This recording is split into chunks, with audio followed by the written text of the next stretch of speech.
Bonjour, c'est Jean de pourpasunrond.fr. Aujourd'hui, je te propose de voir ensemble Typeform. Donc Typeform permet de générer des sondages, des enquêtes de la manière la plus simple possible pour l'utilisateur. Tout a été pensé pour simplifier la vie de l'utilisateur. C'est très sobre et après, c'est vrai que c'est plus axé sur le texte et la saisie. On voit ça ensemble sur mon ordinateur.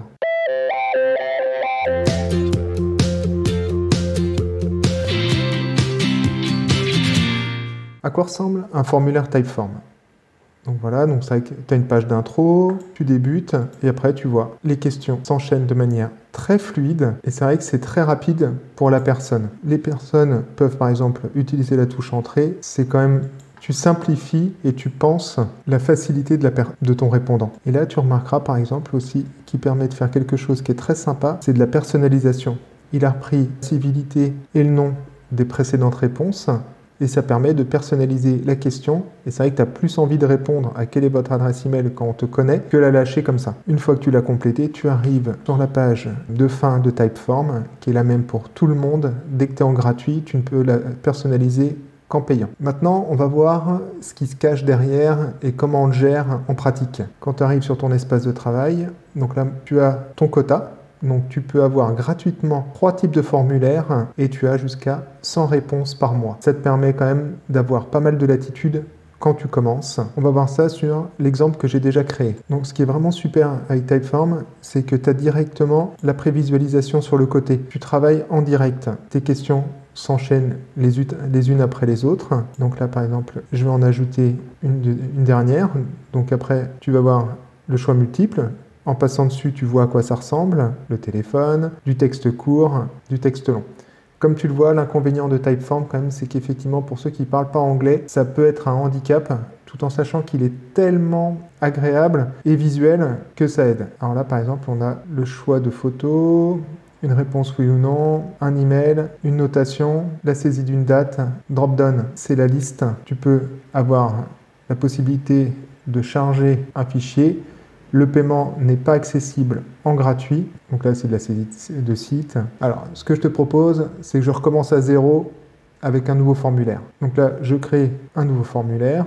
Je peux choisir parmi quelques présentations déjà faites. Moi, ce que je vais faire, c'est que je vais partir de zéro. Je lui donne un nom. Là, il demande qu'est-ce que je crée.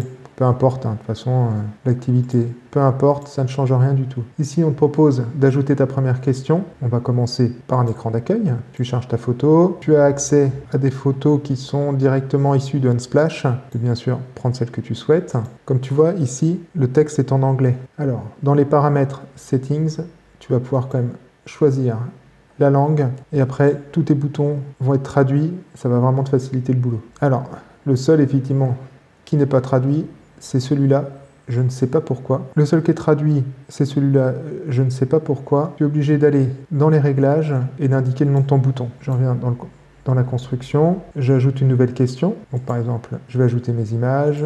Quand je fais sur Entrée, ça me donne la suivante. Nous sommes d'accord que c'est quand même préférable d'avoir des images au format carré, en particulier pour la version mobile. Après, tu vas enchaîner tes questions. Donc par exemple, là, on va avoir une question de texte. Donc là, je demande à la personne qu'elle veut réaliser. Quand je vais ajouter une nouvelle question, je peux refaire également une question de texte. Donc tu vois là, maintenant, j'ai demandé à la personne ce qu'elle veut réaliser, quel type de projet elle est en train de faire. Au milieu de ma question, je peux appeler des informations d'une question précédente. Donc ça s'appelle Recall Information. Je vais l'ajouter. Et là, on va lui dire, je veux la réponse à la question 2. Donc comment puis-je t'aider à, que veux-tu réaliser? Donc par exemple, la personne elle me dit... je vais faire des maquettes d'avion. Comment puis-je t'aider à, donc avec les maquettes d'avion. Donc là, on est d'accord que tu ne sais pas le type de question que tu vas avoir ni le type de réponse. Alors le plus simple, ça va être de prendre de l'information, mais d'une question avec des choix fermés. Donc là, par exemple, ça va être par exemple ici, comment puis-je t'aider avec ton projet de voiture, bateau ou avion? Ça peut être sympa. Tu vas mettre également ici, si tu veux que la question soit obligatoire, tu peux ajouter une description sous la question. Donc, par exemple, là, je cherche à ce que la personne évalue le design. Dès que je vais dans les paramètres des questions, il y a de nouvelles fonctionnalités qui s'ajoutent. Donc par exemple, là, je vais pouvoir augmenter le nombre d'étoiles, changer la forme. Une fois que ton questionnaire est prêt, tu peux quand même le prévisualiser pour valider que toutes tes questions s'enchaînent bien et que le rendu soit correct. Tu vas faire ça avec la prévisualisation. Donc par exemple, c'est vrai que c'est important, surtout que ça paraisse propre dès que tu as de la personnalisation. Ici par exemple, ça serait bien d'enlever la majuscule. Une fois que tout est bon pour toi, tu vas aller sur Connect. Donc là, tu peux l'associer directement à un Google Sheets qui va s'enrichir de tes réponses.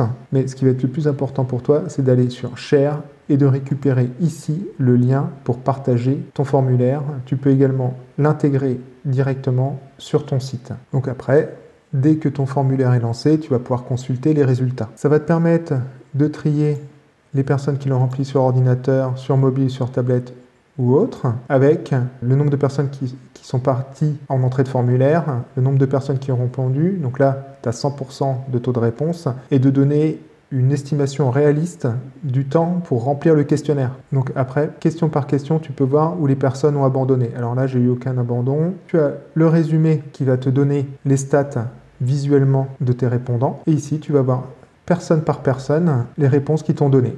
Et c'est à cet endroit-là que tu vas pouvoir télécharger ton fichier, soit en CSV, soit au format Excel. J'espère t'avoir donné envie d'utiliser Typeform. Il est gratuit jusqu'à 100 réponses par mois, ça va quand même te laisser le temps de le tester. C'est vraiment parfait pour interroger tes clients. Si tu as aimé cette vidéo, n'hésite pas à la liker, à commenter et à t'abonner à la chaîne. Je te dis à bientôt.